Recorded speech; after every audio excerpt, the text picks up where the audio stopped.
Welcome to the Pindown, your Detroit Pistons podcast. I'm your host, Wes Davenport from Motor City Hoops and Detroit Bad Boys.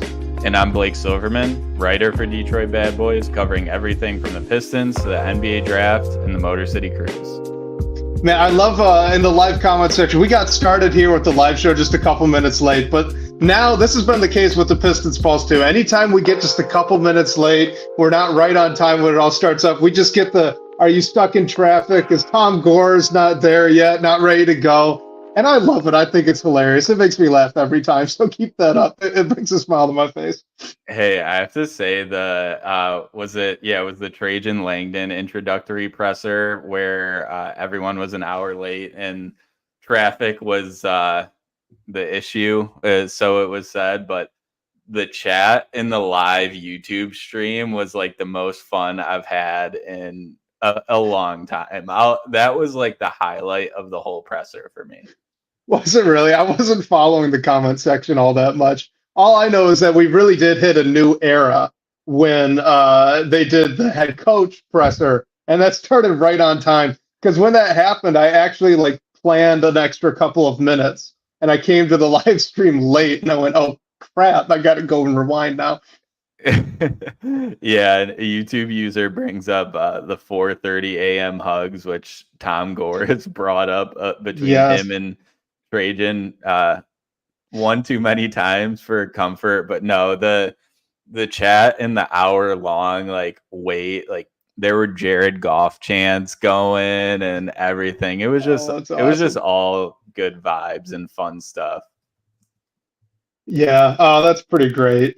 Well, all right. So we got a few games here to talk about for the first time in a while. Wait, I'm sorry to interrupt, Wes, but we have to. No. You're recording from overseas, so you gotta give the people what's going on, and at least just a shout out for your dedication. You're probably 6 hours ahead. It's probably 12:31 in the morning where you are right now. Yeah, it's 12:30, so we're over in London. I was going to get there. I was going to say that we haven't gotten a chance to talk about the Summer League games yet because I didn't buy international data or anything. I've been very locked into Wi-Fi. Otherwise, I'm entirely disconnected, which has been good and bad. Saved a few bucks though, which was nice. But yeah, so we're doing my wife and I the full 2-week-long gallivant, doing a couple locations. This is essentially the honeymoon trip that we didn't get to do right after our wedding. So yeah, thank you for the shout out. It's been a lot of fun. That's good. That's good. Yeah. You gotta enjoy it, and shout out to you for recording and watching Summer League basketball when you're on a vacation like that. That's something. I wouldn't miss those games. I got Fubo TV though, and it wasn't working internationally. So I've had to find some exciting workarounds to that, so that's been interesting. But you know what? We're good. We've watched the games. They've been entertaining. I got to say, I've been pretty entertained outside of the first one. First one was a little bit rough. May have napped through part of that after all the jet lag situation. But now, we're good, and the next 2 games after that were a pretty good show. Yeah. The first game was a little rough, and then the second game, Ron Holland sat because it was the front end of a back-to-back. So that was a little disappointing, but the Pistons did win that second game. So just to recap, the Pistons lost their opener in Vegas 94-81 to the Sixers. They followed that up with a win over the Houston Rockets 87-73. And then the day after that, they came back and beat the Bulls 85-77, where Ron Holland did play, and he beat his former G League Ignite teammate in Matas Buzelis, which was an interesting storyline to watch. Yeah, and there've been quite a few, I would say, bigger overarching storylines out of those first 3 games. So I just wanted to throw it to you. Where do you want to start? Because we could go anywhere from, Ron Holland to Klintman to the Jenkins to undrafted guy, even Marcus Sasser. There's quite a bit to talk about. Ron Holland is the logical place to start, but let's just Bobby Klintman has been a big talking point, and he's looked good. He's showcased pretty much exactly what you want him to bring to the team immediately. yes, he still has some work to do. He likely won't contribute to the rotation right away. He'll probably get a ton of reps in the G League, presumably, but he's looked good. One thing that stuck out to me from him is his passing. I mean, he's probably never going to be a primary or secondary playmaker, but to have a guy like that on the wing who can do some drive and kicks or make some cool passes in the short roll, I think we have seen the potential that he has and why he was targeted with that second round pick that the Pistons traded up for. Yeah, no, I've been really impressed as well. Mimic, I think. No, Chili Damon mentions in the chat the passing has been really good. I think his positioning on defense has been really solid as well, which is always nice to see in the summer league. There's not always a ton of defense that gets played. Some teams do. The zone this year has been a really interesting subplot from other teams, not as much the Pistons. And I don't know what all that's about, but that's been interesting to see. Regardless, Bobby Clipman's position on defense and his passing have really stood out well to me. I do think, like you said, and like a YouTube user brings up, he pretty much just looks like his tape from the NBL because all those limitations that he had, they're still there. You know, you don't really want him dribbling the ball all that much, creating for himself. That is, he could play out of a catch and go, but not much more than that. And I think the athleticism is still a little bit of a concern for me. I think when he does, to me, I think he's a guy that's going to benefit a little bit from the G League time that you and I both expect him to get, because that quickness of play jump from summer league to the NBA is pretty large. And I do wonder if, just with his athletic limitations, if that's going to be more of a challenge for him right out of the gates. So I'm still not like convinced he's 100% day one ready for minutes, but it's really impressive and intriguing the success he's had in summer league.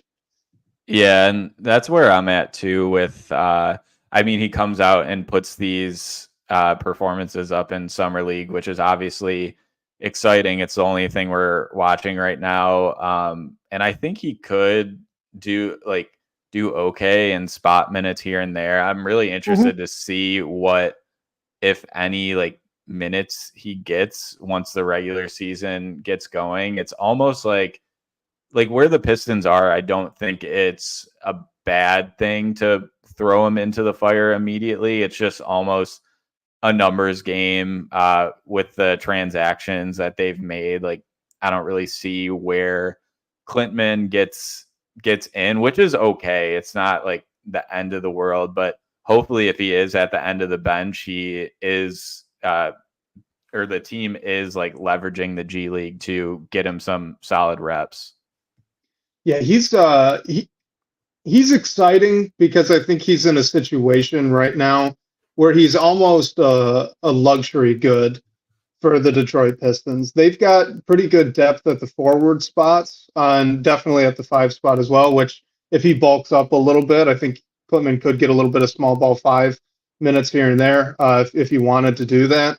But he's in a position right now where you can take it real slow with him. You could have him in the G League. You could have him playing spot minutes.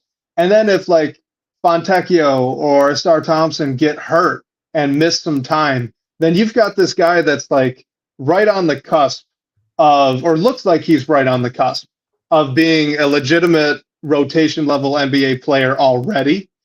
He's just waiting in the wings, developing and working on his game more, right? So it's just like Mimic mentions, that's a luxury that this team hasn't had in a while. And it's really nice to have it with a high second round pick like this too, which is something that the team's kind of struggled with, to find gems in the second round.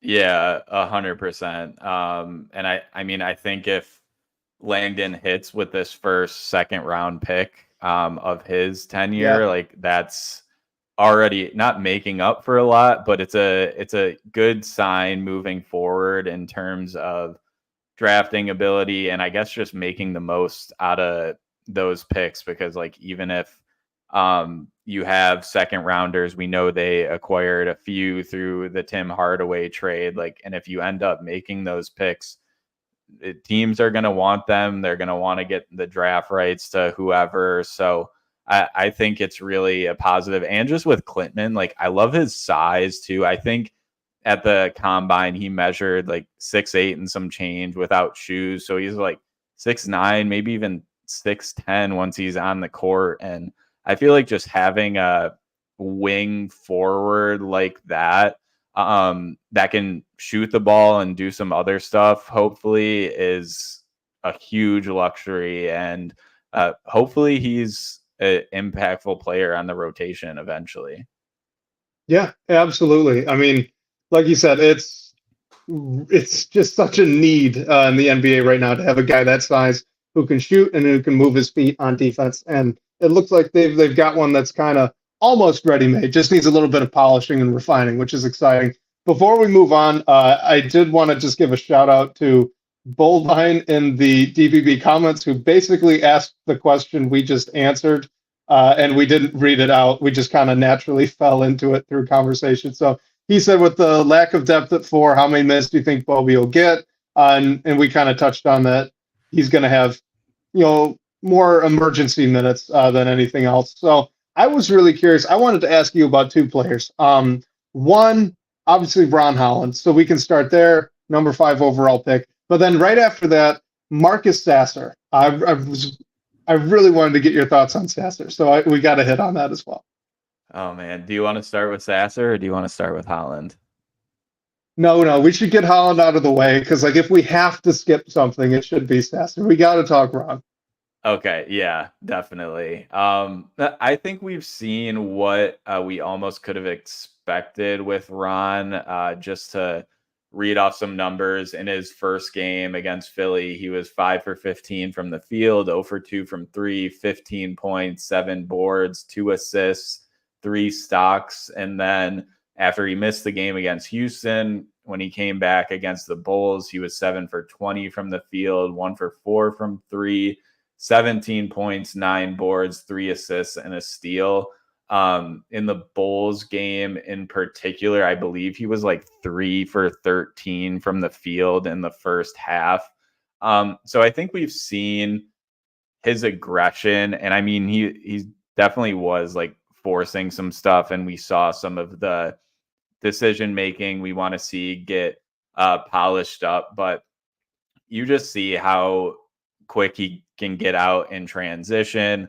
We obviously know that the shot is still a work in progress, but I don't know. I thought that Summer League was sort of Holland's area or context where he could explode. And I think just because the games don't technically matter, like we may see him taking some shots that he probably wouldn't in a game context, but the decision making alongside the shot is one of the big things for him to polish up. And honestly, I don't think Holland is going to have a huge role in the rotation in his rookie year. So hopefully that's something he works alongside and not like high pressure scenarios that cost you games or anything. So in short, really, I think we've seen what you can almost, or what we should have expected from Holland. Yeah, and you mentioned actually before the Summer League games started up that make or miss doesn't matter as much in this kind of context, and he's definitely been off. So like YouTube user just said, you can see the good with the bad. I definitely agree with that. I would say part of his struggles have been the lack of spacing, which feels like a broken record to say after the season the Pistons just had last year. But the most recent game against the Bulls, I think at one point the team was 1 of 9 from 3, and the one make was Ron Holland's. It's not for lack of shooting. They were putting up the shots. They just weren't going down. So Ron Holland has been dealing with a constricted court. That's not really helped him. That's not necessarily to excuse a lot of the decision-making issues. Those have flashed pretty consistently. I think the bigger thing that I've been a little bit surprised about was just how right-hand dominant he's been and how that's gotten him into some trouble. There's one specific play, I believe it was in the first game, where he catches it in the left corner, and the defender's just riding his right hip. he still tried to drive that way instead of taking the baseline. Almost every finish he's had has been with the right hand. He's been very leaned on that, and I think it's kind of gotten him into some trouble. The more I've been noticing it, the more I seem to see defenders sitting on that hip of his. So I almost wonder if this is just the first time in his young career that he's encountered defenders athletic enough to actually successfully keep him from going right. Because that's a thing. Like, his handle's loose. We knew it was loose. It was going to be loose. It wasn't going to get magically tighter in like 2 months. So he's got a loose handle, and he likes to go and finish strong with the right. So the summer league teams are having their defenders try to take that away, and he's struggling a little bit with the counter. Like, I don't know. I don't think it's a big problem long term, but I wasn't necessarily expecting to see that as much. I thought in the G League he finished more evenly than he has so far just through 3 games. Yeah, it's a good point. And honestly, like part of the reason I thought that Summer League was a good context for Ron is because he played all last season in the G League. Like, there's a lot of players that spent a lot of time in the G League last year that are on Summer League teams. I mean, there's also NBA guys there, guys that are definitely too good to be playing in Summer League. So there is maybe a little bit higher of a competition level. And like, these games are fast. The G League games are fast. So yeah, it's something to keep an eye on. I mean, like you said, watching his pre-draft season with the Ignite, I didn't think him going left was like a huge concern. Like, it's funny because he gets a ton of Jaylen Brown comps. Like, it's not anything close to Jaylen Brown. Oh, no. Yeah. Even this hasn't been that bad. Like, young Jaylen Brown wouldn't even like eat with his left hand, I swear.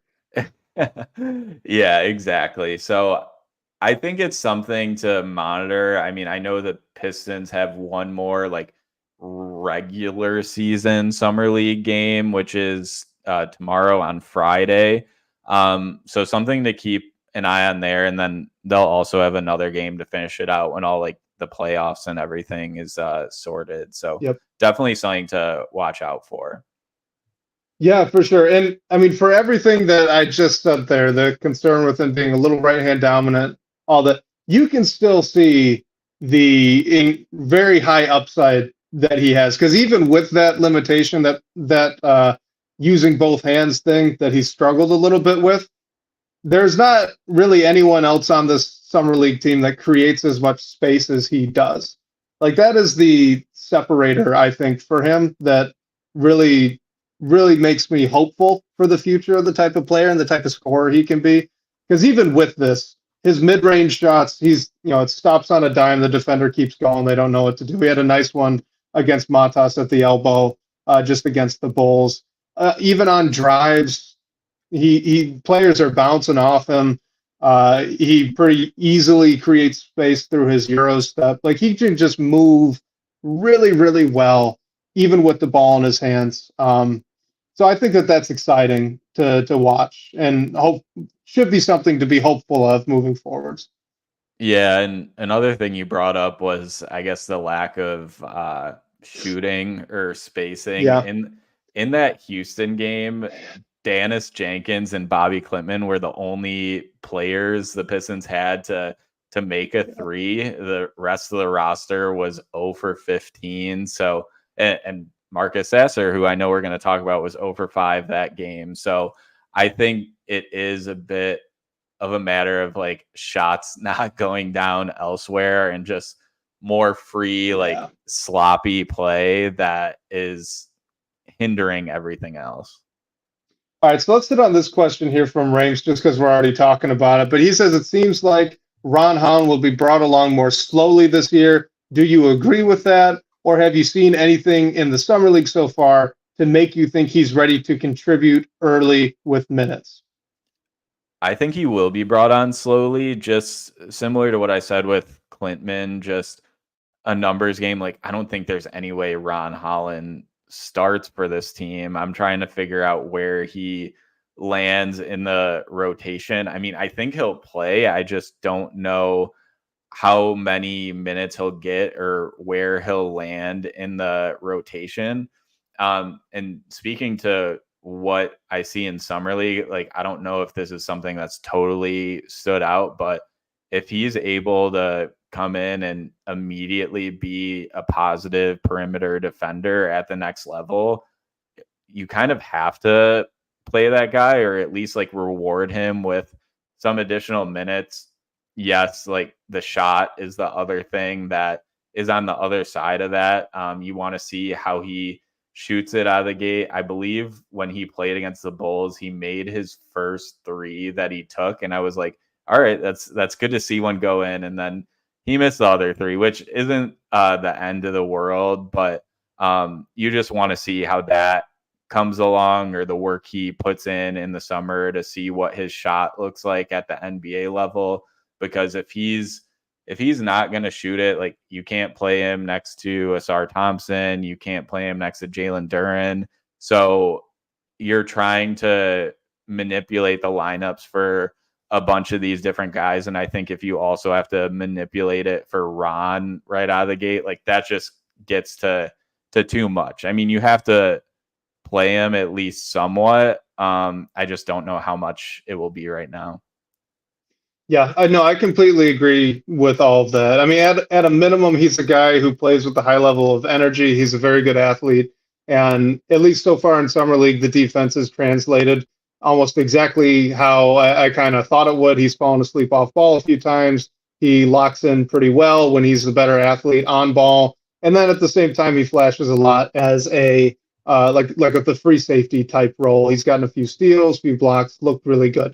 So you take the real big highs with the lows because he's a 19-year-old kid, and you assume over time it's going to get better because he has that energy and effort. But guys who play like that tend to get minutes in the NBA, especially at the wing position. So I agree. Like he's going to get brought along slowly.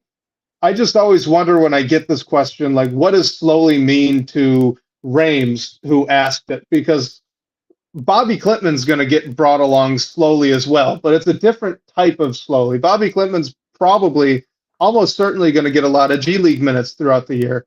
Ron Holland might play a little bit in the G League, but it's more likely that, at least for the beginning of the season, he starts with the main club and is playing a little bit off the bench, anywhere from 10 to 20 minutes a night. Sure, if he gets cold, sometime in January, could they send him down for just like a week or two to the G League to, get the confidence back up, get him moving, maybe on a long road trip if he's fallen low on the totem pole for minutes? Like, yeah, absolutely, that could happen. But in terms of like the initial plan, he's going to get brought along slowly, as in he's not going to be, Jaden Ivey starting night one for the Detroit Pistons, or Asar Thompson starting night one, or Cade Cunningham, or Killian Hayes even 4 years ago. Like, he'll be off the bench. So you're looking more at, maybe what Sadiq Bey, I guess, went through when he was a rookie, if you want a direct comparison. It's still possible that if Holland really impresses, he starts by the end of the year. That's on the table. But more than likely, he's going to be a bench player this year. And that's a good thing. It's a luxury that this team has enough wings to be able to do that. And with the G League, I think of totally different player, but what Jarris Walker was last season in Indiana, who, Wes, I know you're still really high on. He was the odd man out of the rotation. Like they just didn't really have room for him. And he was the sixth pick.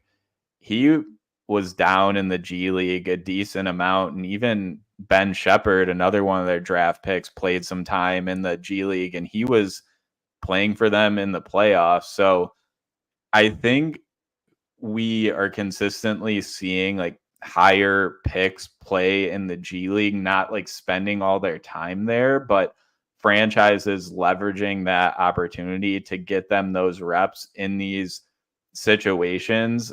I don't think Ron is going to be consistently playing in the G League, but I think if he's steadily like not getting many minutes, I hope that's something that the team leverages now just to get him those opportunities. And he already has a ton of G League experience. So just put him in situations to work on what he knows to work on. And then you have a G League team like a mile or two from your stadium. So it's no big deal, really. Just send him down, get some time, and then bring him right back up for whenever the Pistons next game is.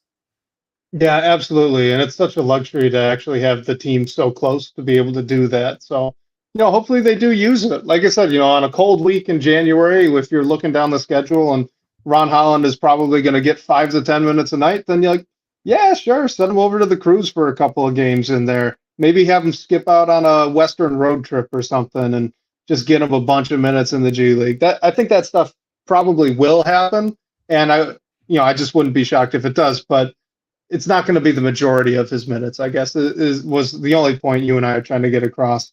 But all right, I've been so curious to get your take on Marcus Sasser here.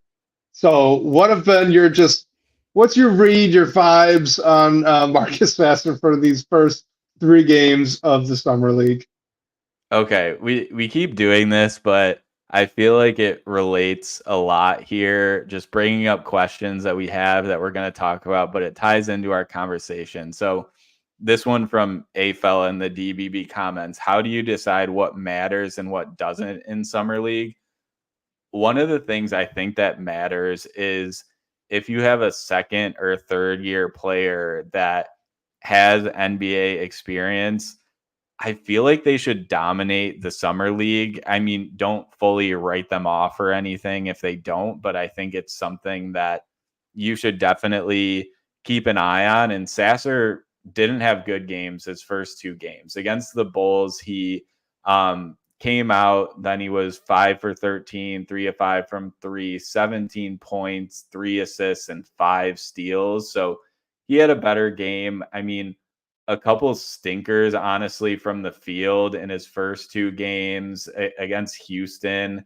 He got to the line a lot and was 7 for 8 from the line, and also had 8 assists, but 0 for 5 from 3.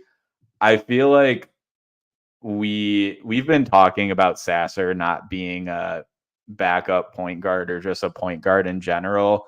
I feel like his performance in Summer League is driving that idea home, and I don't think it's what he should be or what he needs to be. It just makes you wonder, like, what is he going to look like on this rotation when you have a Tim Hardaway Jr., when you have a Jaden Ivey who's going to be getting minutes at the 2 spot? Like, where does Marcus Sasser fit into that, or does he?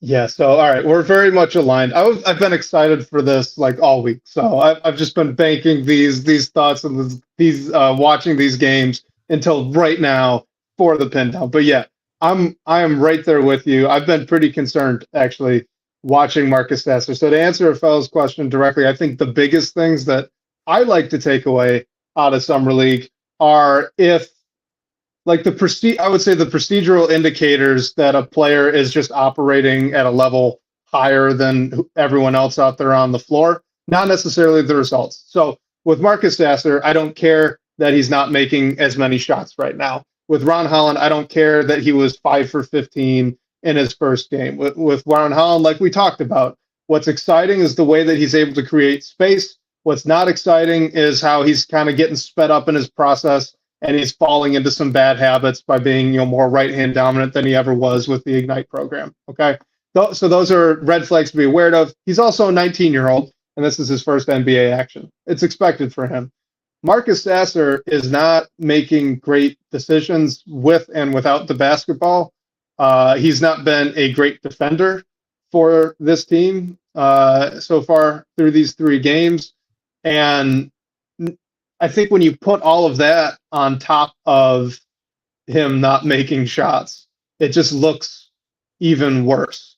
But the biggest red flag to me is that he's just not processing what's happening in these Summer League games quicker than even, Dennis Jenkins or Bobby Klitman, who's looked like he's even reading the floor better than his point guard. It worries me. I didn't think he was in the rotation coming in to these summer league games. That hasn't changed, but this is not the player that I thought he was coming out of Houston. And it's very concerning to me that not just that I was wrong, but that he was supposed to be more ready-made, ready to go, an older rookie, plug and play. And it just doesn't look that way. Yeah, it's tough for any small guard to it's just a uphill battle. I mean, Marcus Sasser was in a good situation coming from Houston and being like a 4-year guy and everything, and being on really good teams, playing good defense and everything. So yeah, there's not a lot to take from Summer League. I just think some of these things, when you're trying to understand how a younger player fits into a rotation, when you have all these new guys, you have new draft picks, like what does that look like? The only thing I'm questioning is who is the backup point guard on this team? Like, it shouldn't be Marcus Sasser. Is it going to be Jaden Ivey? Is this the spot where you make a transaction with your remaining cap space? Like what does that look like, you think? Yeah, I think right now it's probably Jaden Ivey. I think that's true. Whether Jaden Ivey actually ends up starting games or coming off the bench entirely as a point guard, he could fulfill the role both ways there. But I do think they probably should be looking for a third point guard at this spot, and not banking on that being Sasser if Ivy or Cade ends up missing much time with injury. Like, I don't know. So YouTube user says that Sasser was just a scorer at Houston. And yeah, he was. But he was very off ball and he was very much a shooter for them. So it's just a completely different, diet of shots that he was taking in Houston than he has been taking for the past year and a half. And I think you pair that with him not being as impressive, nearly as impressive on defense as he was with Houston as well. I'm more worried than just like the summer league games, because I was having these thoughts last season as well. But then the summer league is just like confirming it again to me, and it's not been fun. I've been a little bit bummed with the Marcus Sasser. I was so excited for that pick.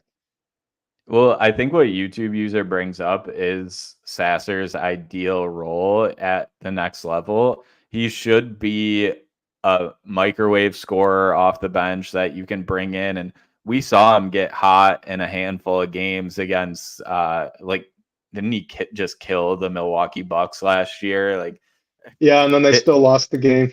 Yeah. So if you can lean on him just for that, and just at his size, defense is never going to be how he sticks, I guess. The fact that he can be a good defender at his size is definitely a positive, but it's just an uphill battle as a small guard. Like, you need to be a really good shooter or scorer alongside that. I think he has the potential to do so. It's just a question mark right now. Yeah, absolutely. I mean, out of Houston, he was a 3-and-D guard. That's kind of what the rep was. That's what we all thought we were getting. To his credit, I mean, he's shown a lot more wiggle than I think he ever showed at Houston, both even, in these past 3 games. That's been true as well. His little crossover step back thing that he does creates an incredible amount of space every single time he goes into it. So that's great. That's a bankable move. And I just wish that was more of like a break glass in case of emergency and a clock thing, rather than something that he goes to frequently throughout the game. But yeah, so hopefully they can get another guard. And let's talk about that, because we've kind of gone into it just naturally again. We keep doing this. The flow of this episode is fantastic. But this is Nyan Rouge from the DBB comments says, what, if any, potential moves would you like to see the Pistons make with their remaining cap space? Is there a free agent you would like them to go sign, or would you rather just kind of have the cap space left over? We both kind of talked about guards, so name a few names, and then if there are any other moves as well, go on. Go.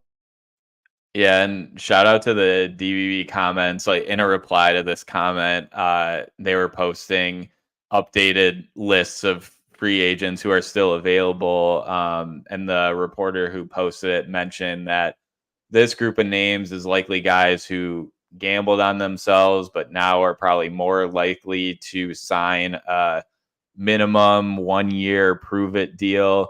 Tyus Jones is at the top of the list. I don't know if he's going to sign for a minimum. I'll be interested to see where he lands, but there's also Markelle Fultz, Isaac Okoro, who's restricted, Lonnie Walker, Luke Kennard. There's still like a lot more names on this list, but Markelle Fultz sort of jumped out to me as if you can get him on a minimum deal as your backup point guard, I would be interested in that. The only other area I could see the team going for with their remaining cap space, however they end up wanting to manage it, if they are doing it for a rostered player, is a third big who has size more than like Paul Reed or an Isaiah Stewart.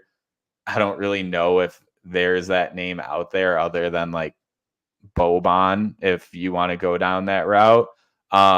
So the backup guard names are more intriguing to me, but it does seem like, and from everything we've been told through the beat writers and all the reporting that's come out, is Langdon is trying to use as much cap space as possible to take on contracts and get some assets attached alongside it. I don't know what kind of assets you're getting at this point.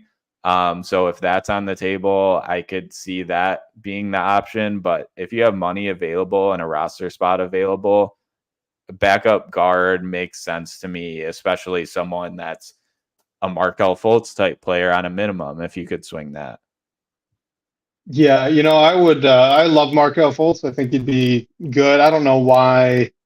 Like, if I were him, I wouldn't really walk into this situation where he's probably not going to get minutes, like as a third guard outside of injuries, or sorry, as a third point guard outside of injuries. So, maybe like Dennis Smith Jr. Was on the list. I think you mentioned that's probably a good name for that type of role if they want to go down that route. I do like the idea of a guy like Isaac Okoro, good 3-and-D player. He's got some decent size, but he's a very, very good athlete. I don't really know where he'd fit into the rotation. He's more of like a 2-3 than a pure forward type player, which might be more helpful for more depth at this point if he were a little bit bigger and had more of that size. But that's a name where if they do make a trade, that could be something to follow. Mimic asks if they're going to be penalized if they don't take on more cap. I think they are just a touch under the floor at the moment. So don't quote me on that, but I believe they'll need to make one move final or something like that. I don't think they're going to get penalized. It won't be a problem, but they could, I think, if they just stopped right now. I think that's a reason they signed Malik Beasley and Fontecchio into cap space, because I think they could have waited and fit those two into exceptions or went over the cap for Fontecchio. But the fact that those signings came out officially, our guy Keith Smith was all over it, like figuring it out. Yep. It means that they're signing those guys into cap space, so they count against that number, seemingly, I guess, helping them get closer to the salary floor. But I think you're right. I think there is a touch more to go to get there, but I don't think it's a concern that they're not going to. Yeah, I wouldn't be worried about it. And I mean, they're above the floor. YouTube user says that he thinks they're above the floor with Bobby Klintman, which that would be great. They still have an open roster spot, so they're going to do something. It would be unusual to not carry that roster spot. They also have a couple of two-way contracts to hand out, which would be a good idea, I would think, with where this team is. So, still some moves to follow as we move on through the offseason. Let's do this one here from Detroit Van Gogh. It says after watching some Paul Reed film, he thinks in a bubble that Paul Reed might be the best player to start at center. And then he says that he likes the idea of a lineup with Cade Cunningham, Asar Thompson, Simone Fontecchio, Tobias Harris, and Paul Reed. So you could give thoughts on that lineup if you want. I know last week we did talk about Asar Thompson at the 2 and how both of us didn't really love that. But how about Paul Reed? Do you think that he has any potential, I guess, as like a starting center? And do you agree with that assessment that he could push for that type of role? He is probably the best traditionally defensive center on the roster. I don't think Paul Reed is going to start just because you have already extended Isaiah Stewart, not for anything near the max or anything like that, but you're committed to him if you don't trade him. And also, YouTube user brought it up in the chat, like Langdon and Bickerstaff seem high on Jalen Duren's development.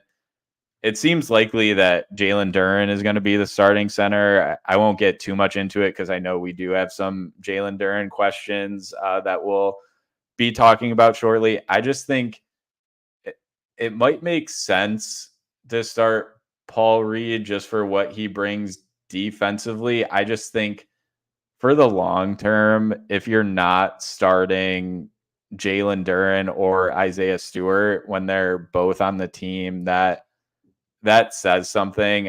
And yeah, Wes, you mentioned it. I don't think Asar would start at the 2 in this scenario. I think it should be one of like Ivy or Beasley. But yeah, the 5 spot is the biggest question to me right now. But I think where we're heading is Jalen Duren's going to be the starter. And then we'll Kwame Brown. Shout out to Kwame Brown. But yeah, I don't know. I just think if you don't start one of those 2 young guys that you're working to develop, you've already committed to in some sense, there's something wrong. Not to say Paul Reed isn't worthy. I just think he's better suited coming off the bench or even as a third big if the rotation shakes out that way. Yeah, I'm with you. Like, I wouldn't say that it's likely. I will say that Paul Reed is a very good player.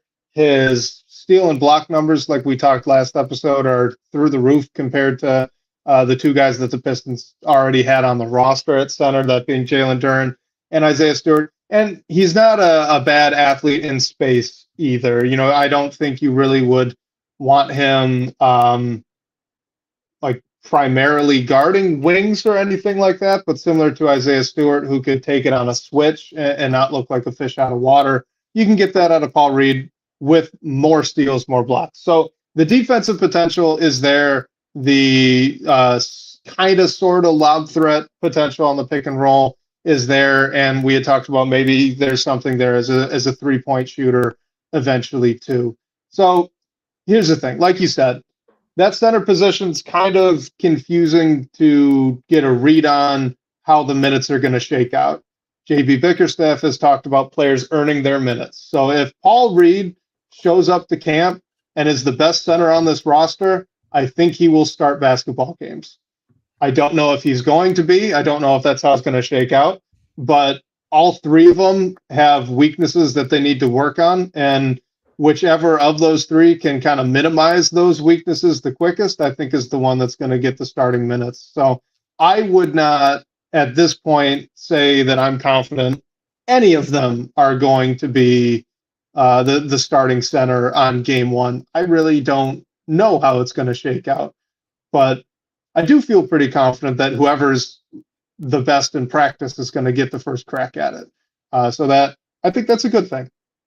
Yeah, I don't know. I think if you're starting Paul Reed, not to say he won't start at games at certain points throughout the season, but if he's your opening night starter over Jalen Duren and Isaiah Stewart, and they're both on the team, I feel like that is just like a wake up moment, and also kind of just like what is the team doing here if they don't think highly of either of these guys, at least to give them the starts out of the gate. Like what is the future for either of them? I mean, I don't think there's really a world where Paul Reed starts on opening night, but if he does, that would just be like a wow moment to me. Well, yeah, and like, look, if that does happen, all right, if that does happen, then hopefully that's the wake up call that Stewart or Duren need, to really kick it into gear.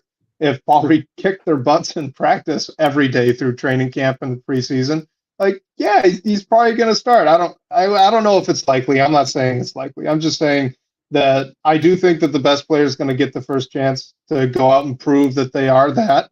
And look, this coach and this GM did not draft either Isaiah Stewart or Jalen Duren. There is no sunk cost thing here other than for maybe like Tom Gores, who's not going to be involved in any of these decisions at all.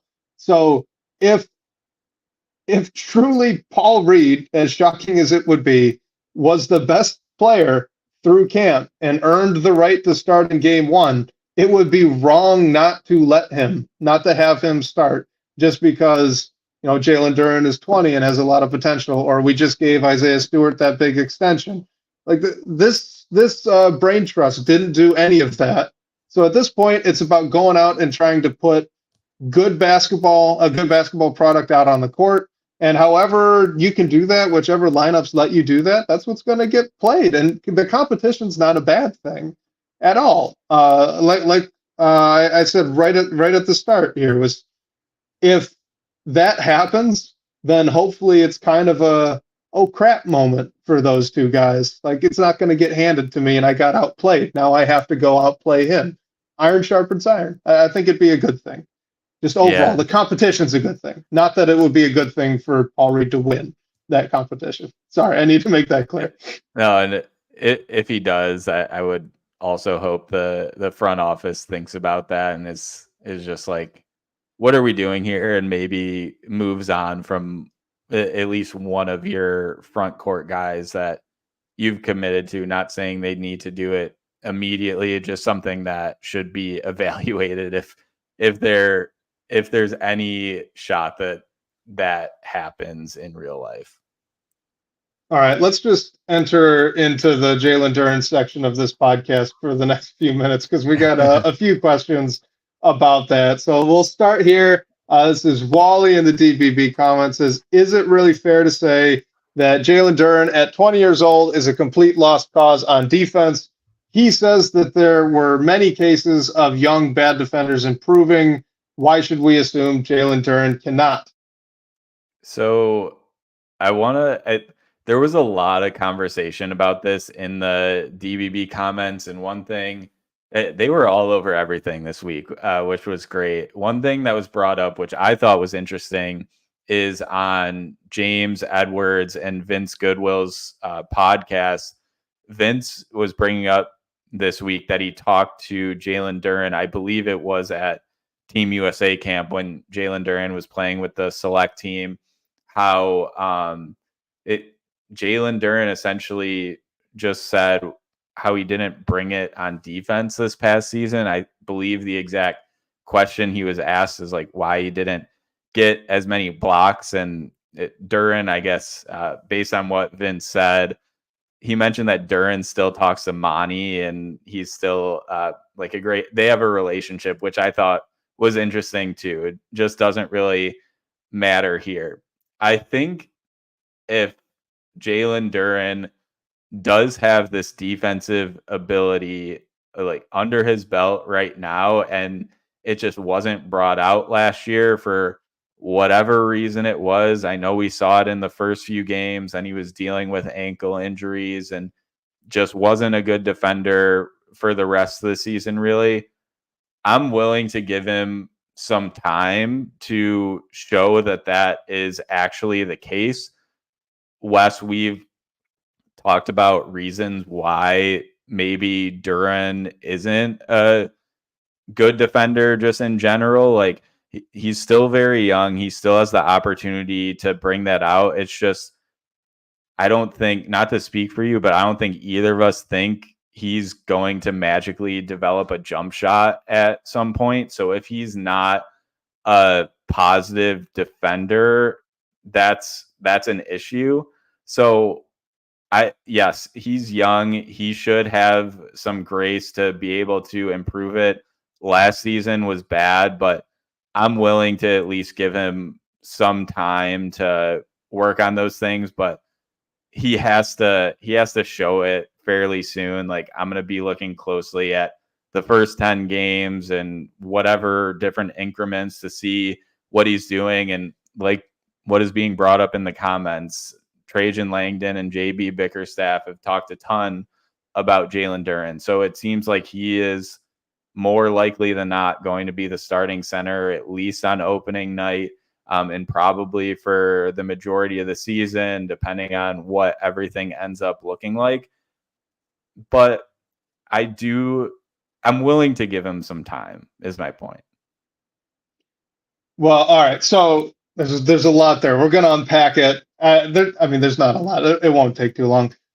With the interview thing, I do just want to know, both Bickerstaff and Langdon have talked about Jalen Duren quite a bit. They've also been asked a lot of questions about Jalen Duren. Like the same thing happened with the Caden Ivey starting but being staggered thing. That was a question about Darius Garland and Donovan Mitchell and how that might apply to Caden Ivey. It wasn't like he just brought that up out of the blue, right? So most of these conversations where they're talking about these players, the players they have on the team, they're getting asked about them. So of course they're talking about it. Like I don't think it's good or bad. It's just hard to read much into it.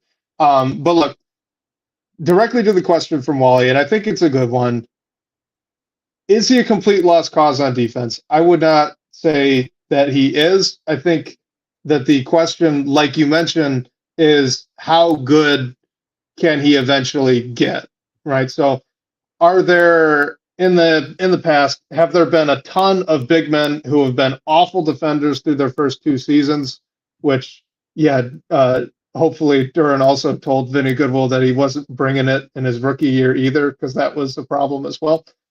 This defense wasn't good in either year. So it wasn't just a last year thing. That's important. But have there been big men that have been this bad and then have become very good defenders? I think that list is exceptionally small. Just regular good defenders, it's probably a little bit bigger. But if you just asked about getting to neutral, I think I would hope that a guy with that athletic ability could eventually get to neutral one day on defense. The problem is, like you mentioned, you can't shoot. So if you're going to play the center position, you either have to be really good as a shooter or a really good defender for success in the NBA right now. And ideally, you're going to do both. Duren right now has got neither. If he could figure out one, then all of these questions go away. But both of them are, to get above average at, to be good enough at where it cancels out the other, is the question, I think, for Jalen Duren moving forwards. And the track record of former players is just not all that great for either case for him. So I think it's a red flag. But that's all. If he's going to come off the bench long term, most of this goes away. It's just because we're looking at him as hopefully a starter and a guy that can lock down that center position for, the next 7 years. And so it's a much more difficult question and a much higher standard that he's got to be held to. That's all. How good do you think he has to be as a defender to be the center of the future? I think we're both on the same page that he is very capable of at least getting somewhere to neutral. I think we're also on the same page that he needs to go something above that, but how much above that do you think he's capable of? Because I'm with you. I'm not expecting him to come out and just all of a sudden be a top tier defender. I think he can get somewhere to the middle, and really just the swing for me is how much more he can get above that. Yeah, I don't know if there's really a metric for me that would really answer that either in the positive or negative. Like I keep bringing up the stocks, but it's just because it's obvious. Defense is a lot more complex to that. I would say though, like contextually, if we ever get to a point where you're watching a game and you're very comfortable when a drive gets funneled towards Jalen Duren, I think that's when it's like, okay, yeah, it's no longer going to be an issue. We don't have to worry about the defense anymore. He's now above average enough that they can get away with this and all of his other benefits, the things that he does really well, like the offensive rebounding, his pick and roll chemistry with Cade Cunningham, all that stuff really gets to shine. We don't get any of the negatives anymore. Okay. I don't know exactly what thresholds need to be cleared in order to get to that level. But right now, if someone gets blown by on the wing and the help just kind of shuffles him towards the center of the floor instead of a full cutoff, like if Jalen Duren's the last line of defense, I am nervous. I think that has been a bucket more often than it's not. So that needs to change. Bottom line. And if what he said about he just didn't bring it last year is truly the case, I think that's something that went back to his college days. I remember we talked and Bryce. And his first year. Yeah, Bryce brought up one of the things on his scout was just the motor. So I guess another question I have is how easy do you think that element of it is to fix? If you like know that's something that you need to improve on, like, can you just go out there and do it? Or is there more to it than just that? And even Trajan Langdon and JB have talked about defense has to be a thing that you want to do. Yeah, it's very hard. You're not teaching, from my experience, which is admittedly not at the NBA level, so it's very different, and I won't try to say that it is. But when you get to that point, you're teaching a player how to play the game of basketball, not necessarily like a physical skill, like dribbling the basketball or when to pass to who and when, all that kind of stuff, but like literally your approach. I will say that it's possible to work on it. I do think your energy and effort is a skill. It's one of the most important skills you can have as a player, especially at like the younger levels. Anyone listening's got like kids in travel basketball, like if you could get them to be high energy, high effort players, that goes a really, really long way. And that's a skill that you can work on. It's just such like a basic skill. It's your habits with everything every day for 24 hours that you're trying to now change for a guy who's already in the NBA. It's just really, really difficult the older and older a player gets. So it could be done. It's a skill like anything else. I gotta imagine it's very, very difficult. And Mimsy brings it up in the chat, like a 28 game losing streak definitely wears on you.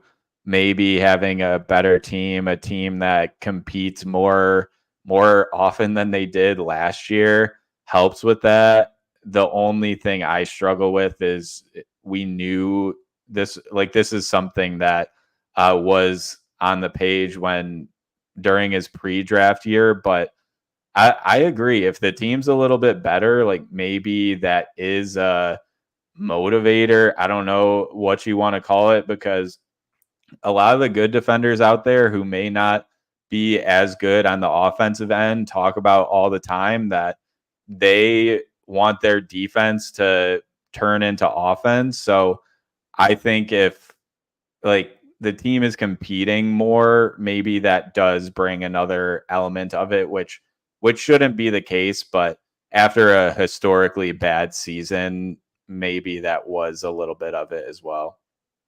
Yeah, that's kind of a double-edged sword, I guess, because like, yeah, absolutely. These guys are human. Once they lost 28 games in a row, like I'm sure, breakfast in the morning didn't taste right and nothing was going right in their lives during that losing streak. These are people. And if you've played any sports at any level, like you get it, you feel it the same way.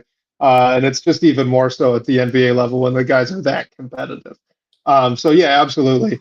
But then, at the same time, for the most part, it seems to me that within an individual season, guys are wired the way they're wired. So, like Cade really didn't change his approach through all 82 games, right?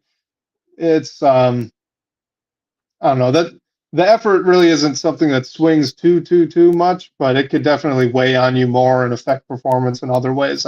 I think. But let's get into this one from Team Ref. It was kind of a cool one for him, and I know he's another my statistician, so I always got to give him a little shout out for that. I appreciate it. But so he says this is the positive end on Jalen Duren, but he says, do you know what has the highest correlation to the Pistons winning a game last season? The answer was Jalen Duren having a 20-point double-double. It says there were 10 such instances, and the Pistons won 8 of them. So what do you think about that stat there?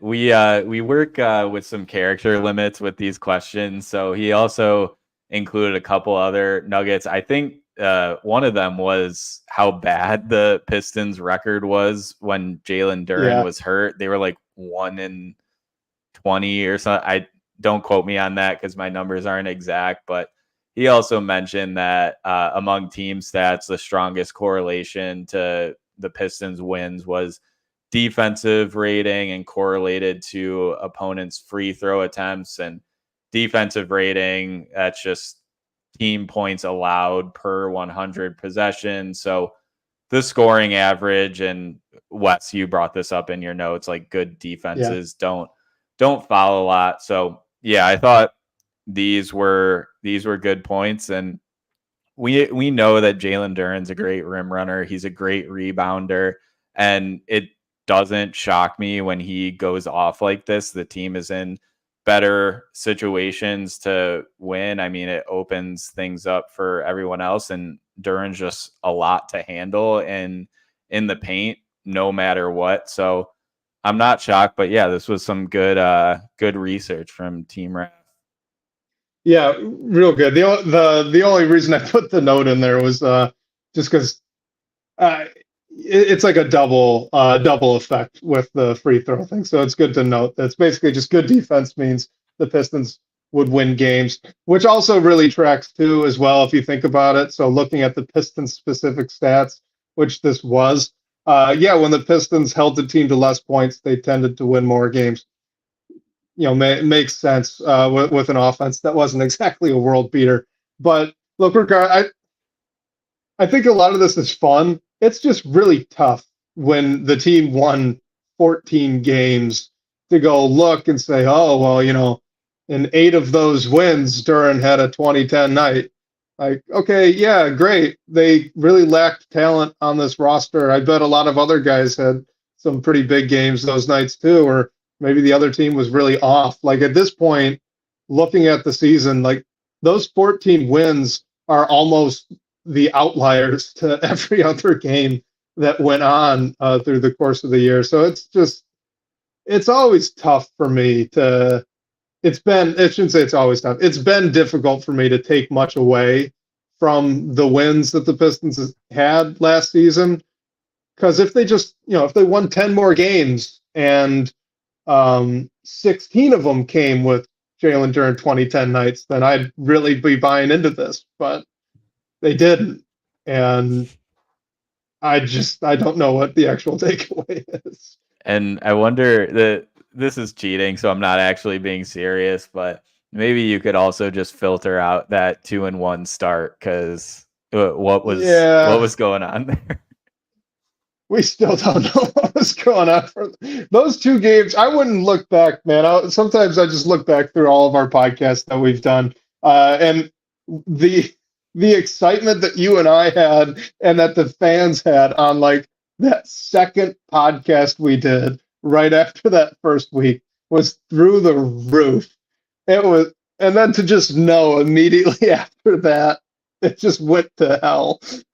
The amount of it cracks me up. The amount of Are the Pistons Good podcasts and articles and everything is I mean, it has to be through the roof. Hey, if it happens again, the same thing will happen. Those were an exciting 3 games, so it's not to write them off or anything like that. It's just, I mean, Jalen Duren got hurt after that.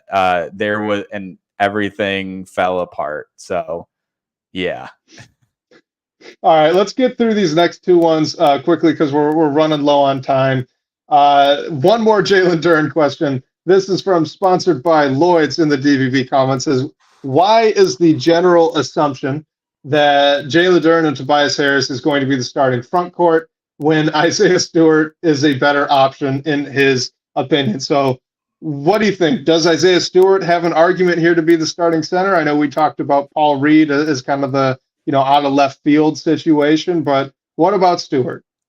I just think, and we've talked about this for a lot, that Stewart's perfect role in the NBA, whether it's as a Piston or anywhere else, if he gets traded, is the backup 5. So I'd love to see him in that context.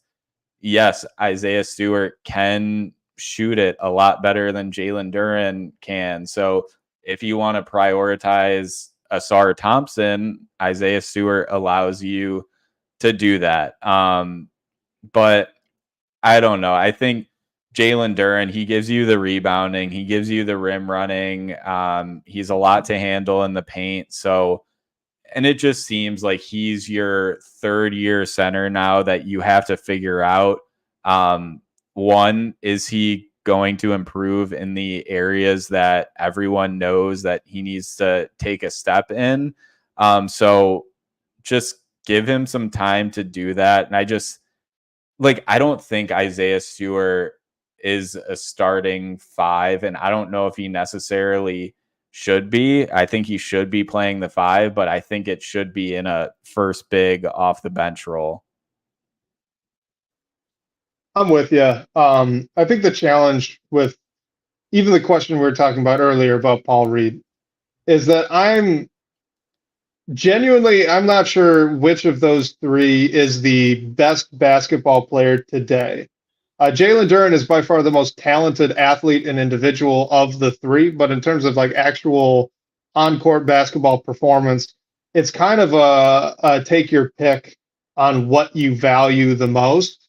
So if you want that floor spacing and that really great switchability, and you don't value the athletic ability as much, then Isaiah Stewart is definitely your best option out of those 3, but that doesn't mean that he's the best center on the roster by any stretch. Jalen Duren is a much better rebounder and a much better lob threat. And then the best all-around defender is probably at this point Paul Reed.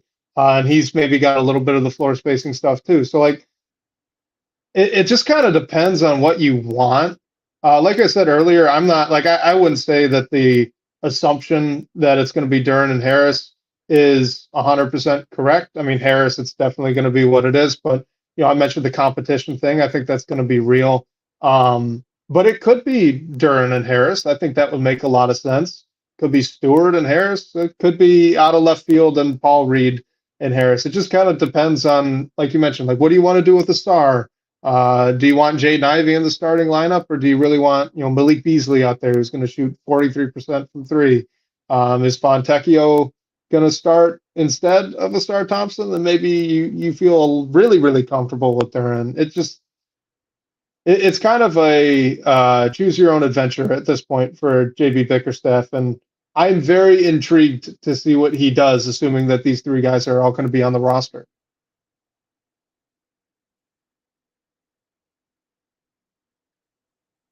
Oh, you're muted. I'm sorry. Hey, you know guys. what? Come on. I think that's the first time you've done it. Yeah. Wow. Hey, at least we're not counting my work calls, because I probably do that. Like, my average is way up on that. You and me both. But I have just have in my head, Jalen Duren's going to be the starting center. I think if you want to play Ausar Thompson right away, I just don't think he's as ready. And YouTube user brought it up in the chat, Jalen Duren provides a great pick and roll threat. Thank you, MC. Sorry if I butchered how your name is, but yeah, Jalen Duren provides a pick and roll threat for Cade, which definitely helps open what he's doing and puts him in the best possible situations, which is really what all this should be about. You just gave him a max extension. So you want to put the best surrounding players around him. And also you want to figure out of your young pieces, like which can thrive alongside Cade in the long haul. So I think we have to figure that out with Jalen Duren. It's just so tough with like the Duren Thompson combo because we know that they're both non-shooters. And if they're both part of your long-term future, is there ever going to be a point where you can start both of them next to Cade or in general? Yeah, I don't think there is either. So what do you do there? Is Asar just a bench player for the long haul? If he is, okay, but I don't know if that's what you want him to be. But yeah, in my mind, I've just penciled Jalen Duren as the starting five right now and give him some time to see what he looks like defensively and then go from there. If it's what we saw last year, you have Isaiah Stewart, who can start games for you. You have Paul Reed. You're lacking some size there, but you at least know that they're going to bring something defensively. Yeah, absolutely. And I think what you said with like looking at the long term has me extremely intrigued as to what Trajan Langdon is going to do over the next couple of years. Because, yeah, I mean, barring something unforeseen, which would be either Asar Thompson or Jalen Duren becoming good 3-point shooters. Well, actually, not even that. Just not being awful non 3-point shooters, where you don't even want them to attempt it at this point. You'd rather they just like dribble into traffic, or maybe throw the ball out of bounds. So you don't have a long rebound. But as long as that's the case, then one of them's going to be a long-term bench piece or not on the roster. So how you navigate that's going to be, I don't know, it's a storyline to follow, and it's going to build over time, which those are the most fun ones to watch develop. Let's do this one just quickly. Admittedly, I do not have a very good answer on this, so I'm just going to throw it to you, and I'm going to be learning as much as all the listeners and our guy, a fella here in the chat. So he says, what is the dossier on some of these assistant coaches? Do any of them come with a known offensive strategy? And are there more hires that are imminent? Yeah, I'm not going to act like I know more than anyone here either. Like, I'm wondering the same thing. The only name that sticks out to me is what is Luke Walton going to bring? We know he spent that time in Golden State and he's been on JB Bickerstaff's staffs. Wow, that was a tongue twister to say. But yeah, maybe he'll bring something eventually. What I think is really interesting about the staff is just some of the keepers that they've had. I know it's not like totally rare, but I feel like it's more rare than not that you do have some stays from the previous regime. We know Jarrett Jacks, the head coach of the Summer League team. I also noticed Jamel McMillan, who came over with Monty and was the head coach of the Crews last year. He's been on the Pistons bench for the Summer League. So I'm assuming that he's going to be on the staff as well, whether it's still with the Crews. And his dad, Nate McMillan, was hired as a assistant on JJ Redick's staff. So I didn't know what was going on there. I think those two keepers are interesting, especially with Jarrett Jack. I know through some of the reporting that's gone on out there that he's built a great relationship with some of those guys. So I think it's important to build some sort of consistency with all the young guys that you have in house. And that's a lot to ask for Jarrett Jack, but it seems like he's at least helping with that and then putting a staff in place around it that's going to help with your development. All the talk we've done about Fred Vinson, he's probably the most important one for offensively, whether he's, I don't know if he's going to like technically an assistant coach or not. But yeah, that's probably the name to note here for offense and how someone in this regime who's going to make everything work. From what we're hearing, like it has to be him, and he has the pedigree to do it. So fingers crossed. Yeah, I was really happy to see Jarrett Jack back. I liked him as a player. He was fun to watch, and it was really cool actually to hear. I don't know, Stefan. I think it was the Rockets game. I was doing like a mid-game interview with the broadcast team for I think it was NBA TV, and he was talking about how he actually scouted Jarrett Jack in the pre-draft workout, Yes. so that their relationship goes all the way back to that. That was pretty cool. I don't know. I love hearing some of that stuff with these guys that have been around it for so long. And he said it was like the best pre-draft workout ever, right? I forget all the names that were there, but it was like a cool one. I think Raymond Felton was one. I don't know why that's the name that I'm remembering, but no, I think you're right. I think it might have been the Raymond Felton, like Darren Williams and Chris Paul, and then our guy, Piston legend now, Jarrett Jack. Who, hey, look, he did have a long NBA career, not to the success level of any of those other three guys, but he was a good player for a long time. So yeah, I don't know. That was really the only big thought I had about the staff getting put together. I was just happy to see Jarrett Jack back. Seems like a riser, worker, works hard, and he was a point guard. Those point guards are just meant to be coaches.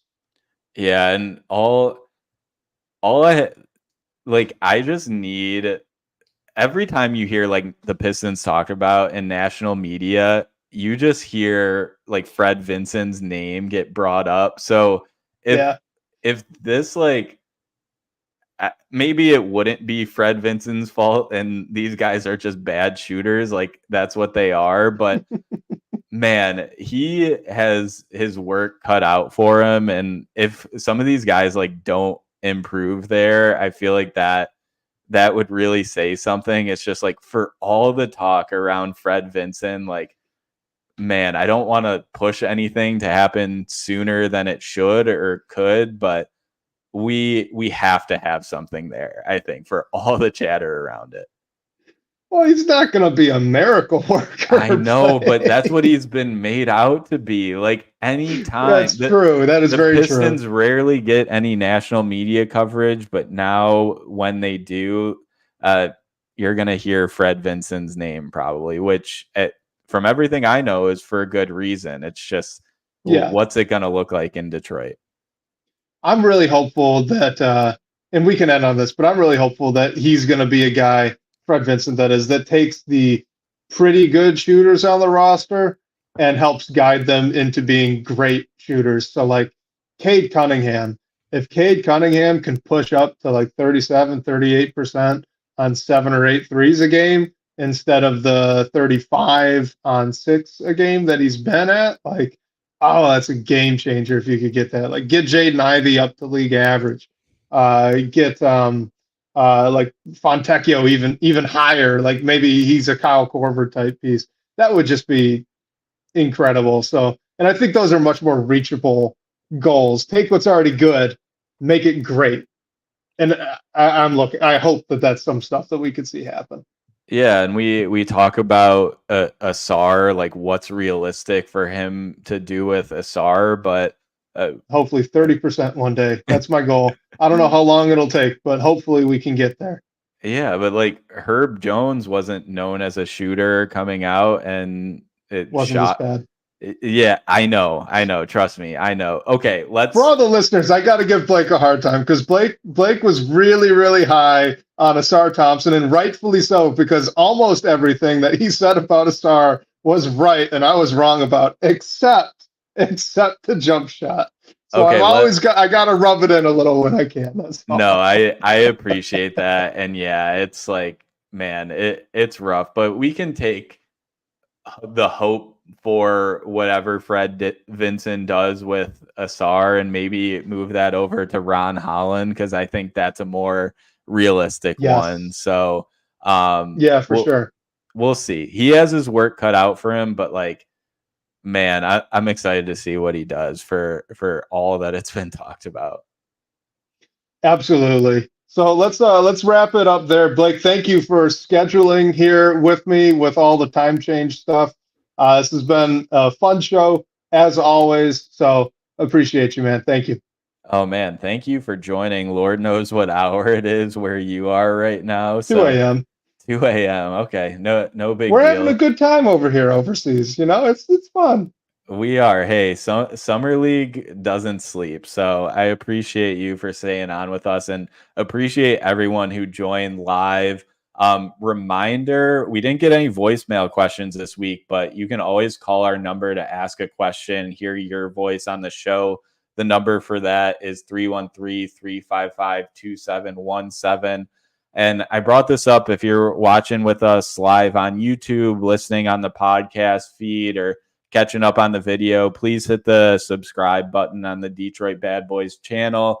We're trying to push that 1,000 subscribers number. We have some work to do, but we got some after that last week. So thank you all for doing that. And special thanks to our guy, Sean Court, managing editor over at Detroit Bad Boys, for supporting the show. Shout out to you guys again for all the great questions and talking points tonight. We'll catch you next week, whether on your commute or live with us on YouTube. We can't wait to talk more Detroit basketball with you all.